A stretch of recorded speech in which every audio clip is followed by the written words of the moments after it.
আলাইকুম রহমতুল্লাহ। সবাই কেমন আছেন? আমি ভালো আছি আলহামদুলিল্লাহ।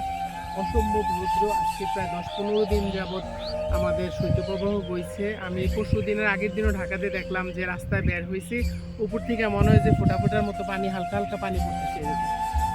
এই কি এই এই এই শীতের মধ্যেও কিন্তু মানুষ বসে নেই। মানুষ কষ্ট করতেছে, পরিশ্রম করতেছে তার জীবনের জন্য, তার পরিবারের জন্য, তার ছেলে মেয়ের জন্য।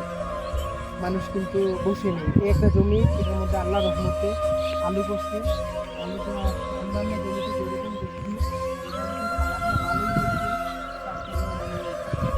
একটু মনে হয় ভুল আছে জমিটার মধ্যে।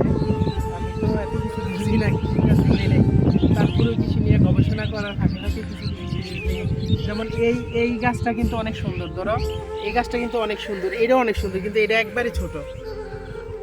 তাইলে এটা ছোট, এটা হয়তো বা পরে আবার উঠছে, পরে উঠছে। হ্যাঁ, আর আর ভিতরের গাছগুলো কিন্তু একই রকম না।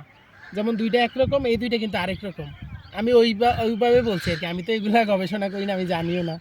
তো তারপরে আমি দোয়া করি আল্লাহ পাক রাব্বুল আলামিনের দরবারে। কত কষ্ট করতেছে ওইদিকে, একটু ধরো কত কষ্ট করতেছে। পুরাটা জমিন এভাবে মানে কোদাল দিয়ে কোবানের পরে মাটিটা ফিনিশিং দিবে, ফিনিশিং দিয়ে তারপরে এটারে আবার পুরাটারে এরকম বড় করা হবে, বড় করে আগাছা মুক্ত করে সুন্দর করে আবার সার দিবে, পানি দিবে, এই কষ্টই করে।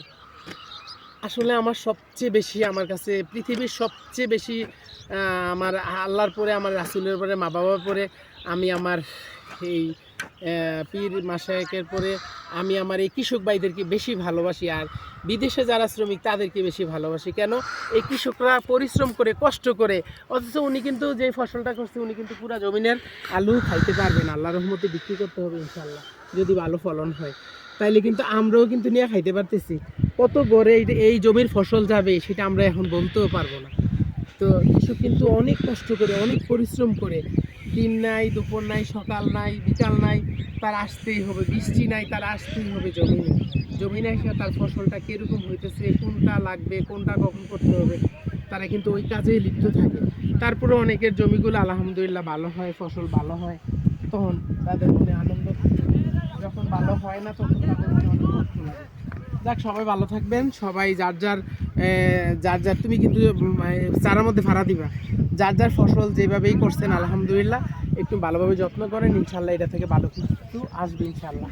সবাই ভালো থাকবেন। আসসালামু আলাইকুম।